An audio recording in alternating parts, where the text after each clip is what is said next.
Welcome guys, welcome to দেবাড়ি। মা পেঁয়াজ কাটছে বলে চোখ দিয়ে জল বেরোচ্ছে।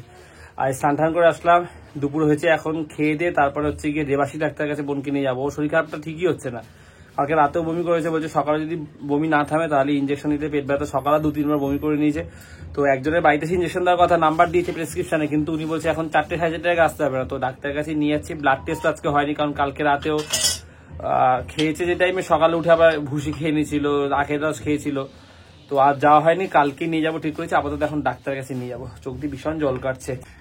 মাছ ভাজা নিয়ে নিয়েছি আর পেঁপে দিয়ে ডাল সিদ্ধ, কারণ খেয়ে তাড়াতাড়ি যাবো। ঝোল খেয়ে এসব যাওয়ার সময় নেই।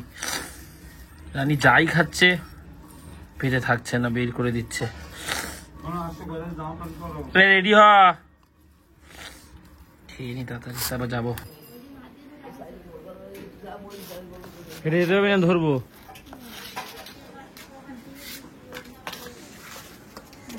চল। আমাদের বাড়ির সামনে আগে একটা রিক্সা স্ট্যান্ড ছিল, তারপরে টোটো গুলো দাঁড়াতে, এখন আর টোটো রিক্সার কিছু বাড়ির সামনে থাকে না, সেই অবন্তিপুরের উপরে যেতে হবে তারপরে। আর এখানে কত টোটো বা অটো স্ট্যান্ড নেই, এখন অটো করেই যাবো। তারপর ওখান থেকে যদি হেঁটে যেতে পারে ভালো, না ওখান থেকে টোটো করে ডাক্তারের চেম্বার অব্দি যাবে। কিছুই খেতে পাচ্ছে না, যাই খাচ্ছে বমি হয়ে যাচ্ছে। বেশি তো ওই টোটো সিলিন্ডারে বলবি যে না, টোটো সিলিন্ডারে বলবি যে এখানে দাঁড়াও, ওষুধ তো নিয়ে যাবি, আর আসার সময় যাওয়ার সময় জিজ্ঞেস করবি যে গ্যাসের ট্যাবলেট দিয়েছে। ঠিক আছে, আমি জিজ্ঞেস করে নেবো।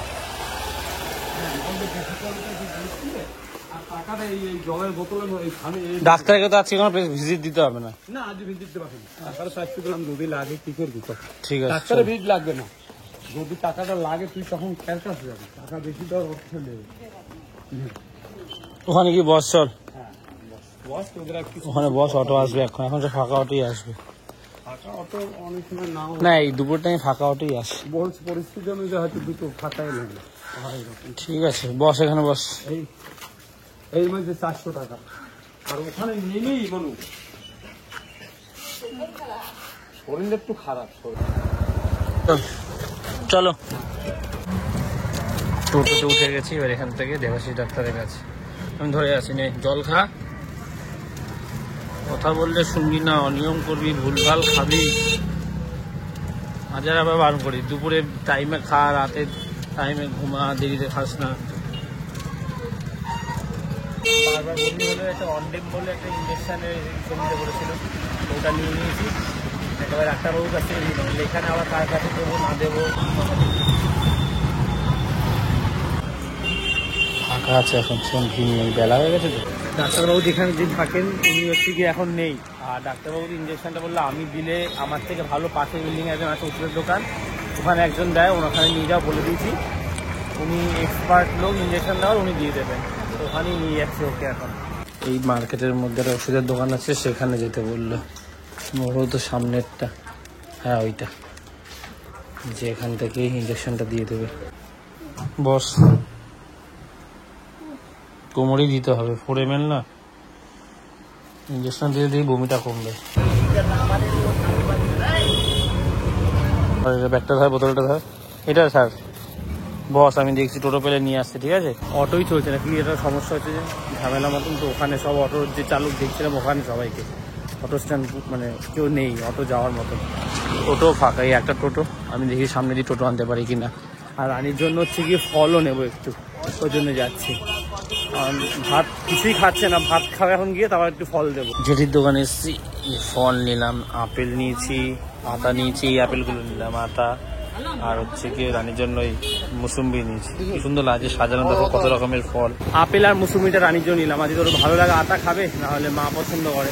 আর আমার 100 টাকা বার পড়ে গেছিল ফোন বার করতে গিয়ে অটো স্ট্যান্ডের কাছে। একজন পেয়েছে, দিয়েছে, একটা মেয়েও পেয়েছে, বলছে দাদা এই যে তোমার টাকাটা পড়ে গেছে। তো পেয়ে গেছি, এগিয়ে এসেছিলাম, ভেবেছি আমি এখান থেকে পাবো, তো পেয়ে গেছি।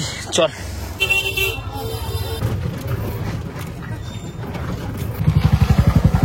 নর্তাবি আস্তে আস্তে নাকি ধরে দেবো। দিন সকাল, কাল রাতে ব্লগ করা হয়নি, সেরকম পরিস্থিতি ছিল না। রাতে রানি একবারই একটু বমি করছে, তারপরে কয়নি, ঠিকই ছিল। রাতে শরীরটা ঠিক ছিল, আর জ্বর তো কমেই গেছিল, জলটাও কম খাচ্ছে বলার পর। তো এখন এই টেস্টগুলো করতে যাবো, তার আগে চিড়ে মুড়ি নিয়ে নিয়েছি, বাতাসা দিয়ে খেয়ে তারপরে ওয়েল কিনে যাবো, ওখান থেকে করলে বেশি ভালো আর কি। তো ওখান থেকে টেস্টটা করিয়ে এনে শান্তি। টেস্টটা যতক্ষণ করাচ্ছি না মনটা কেমন লাগছে যে টেস্টগুলো আগে করিয়ে নিই। একটা বা দুটো টেস্ট দিয়েছে, দেখতে হয় প্রেসক্রিপশনটা। গ্রিন আপেলগুলো হেভি খেতে, দারুণ টেস্ট। কি লাগে এই যে বসে রানীর চোখ মুখটা একটু ভালো লাগছে, আর জল ওকে বেশি করে খেতে ভালো, বেশি করে জল খাচ্ছি না আমার এই ভালো লাগে না, পয়সার জন্য নেই, এত অশান্তি আমি সইতে পারছি না। আমি অটো স্ট্যান্ডে যাচ্ছি, কারণ এখন এই টাইমে তো কোনো অটোই ফাঁকা আসবে না, সব ফুল হয়ে আসছে স্ট্যান্ড থেকে। জন্য একটা সিট রেখে আমি অটোটা নিয়ে আসবো। অটো স্ট্যান্ডে এসেছি, বাট অটোও নেই। এই সময় চাপ থাকে তো অনেক, লাইনে দাঁড়িয়ে চলে আসবে। একটাই অটো আছে, এই তো স্ট্যান্ডের লাইনটা দেখো। এই নবদুর্গায় যাওয়ার দিন যেরকম লাইন হয়েছিল ওরকম। তবে এখানে অটো প্রচুর, তাড়াতাড়ি লাইন শেষ হয়ে যাবে।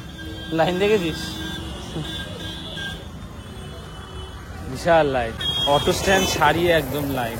রানীকে ওই স্ট্যান্ডে ছাওয়ায় পাঠিয়ে আমি লাইনে দাঁড়িয়েছি। রানী এখানে বসেছে, রানিং দেখো কত অটো ঢুকে গেছে।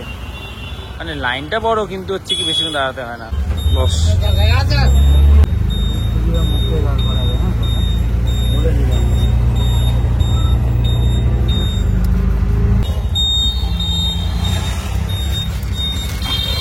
এই যে ওয়েলকিন, এখানে এসে অনেক ভিড়, দেখি কতক্ষণ দাঁড়াতে হয়। চল, নিয়ে গেছে টেস্টের জন্য। চল, ভিড় অনেকক্ষণ থাকতে হয়েছে এখানে লাইনে। এটা তো সামনের দিকে, ভিড়ের আরো ভিড়। টেস্ট করে বেরোলাম, বিকালবেলা রিপোর্ট দিতে হবে। আর বললো যে এলএফটি টেস্টার জন্য হচ্ছে গিয়ে নর্মাল খাওয়া দাওয়া করতে পারে, মানে উপোস করে থাকা দরকার নেই। তো আমি বললাম কালকে বলেছে মেডিসিন শপে, বলছে না ভুল বলেছে, কিন্তু খাওয়া দাওয়া হালকা পাতলা করতেই পারছে, কোনো অসুবিধা নেই। মাথা দেখি, চোখটা দেখি, চোখটা হলুদ হলুদ আছে। তুই জল খা বেশি করে, দাঁড়াতে না পারলে বস, অটো আসলে আমি দেখে নেবো। সেখানে ওই অটো আসছে, কিছু খাবি কিনে দেবো, বিস্কুট টিস্কুট বাড়িতে গিয়ে খাবি খান। ওই অটো এসছে, ফুল অটো। এখান থেকে ফাঁকা অটো পাওয়ার চাপ। এগিয়ে গেলে স্ট্যান্ড অনেকটা, তুই দাঁড়া, তুই এক জায়গায় বস। আয়, ওয়েলকিন এমন একটা জায়গা যেখানে অটো স্ট্যান্ড নেই, অটো সব অতিথি সব ভর্তি হয়ে আসে। রানীকে চায়ের দোকানের ওখানে বসিয়ে এসছি, আমি অটো গিয়ে নিয়ে আসি, একটা সিট ফাঁকা রেখেছি। যেটু যাচ্ছিল ফাঁকা অটো। চলো আয়, বস, ঠিক হয়ে বস, ভিতরে ঢুকে।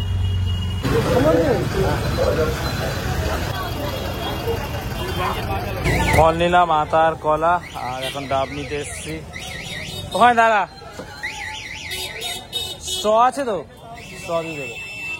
50 টাকা দাম ডাবের।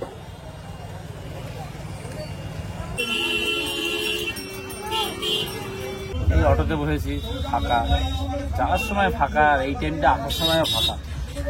অফিস টাইম পেরিয়ে গেছে, এখন ওয়েট করতে হবে, লোক হবে তারপর। হ্যাঁ, রাবিজা ভালো গিয়ে কিছু খেয়ে তারপর কিছু মুসুম বসে আছি।